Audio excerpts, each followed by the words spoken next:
I'm Eric Carter from Georgetown College, from the Department of Sociology and Anthropology, and my colleague Steve Pavey, the same department, Georgetown College, of Sociology and Anthropology. And we just wanted to talk a little bit about the death penalty and our opposition to the death penalty.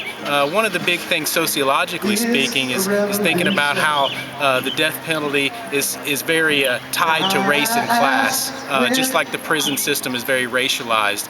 So we see a lot of discrimination in terms of who is on death penalty and who is potentially murdered by the state for crimes, whether they committed them or they did not commit them. The other thing is just how expensive it is in terms of the death penalty versus keeping somebody in prison for life, and the potential for rehabilitation is what we're really interested in talking about, how we can alter the system to rehabilitate and empower folks instead of spending so much money trying to keep people on death row. Really doesn't make that much sense to us. And if we think about it very structurally, you begin to see the barriers that exist for folks of color and along class lines. So we can really begin to see how the social forces push people in certain positions in terms of who is going to be on death row and potentially murdered by the state.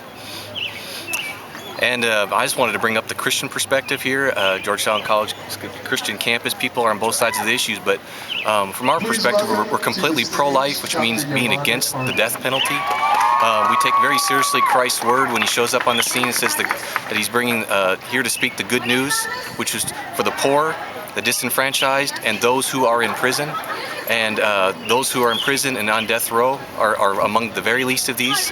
And I don't think most Christians who are pro-death penalty really consider often that Christ died of the death penalty.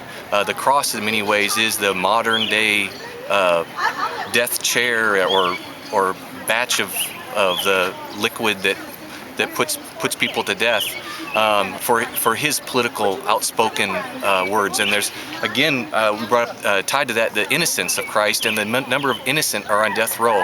And so for both sociological reasons and for Christian reasons, we are against the death penalty.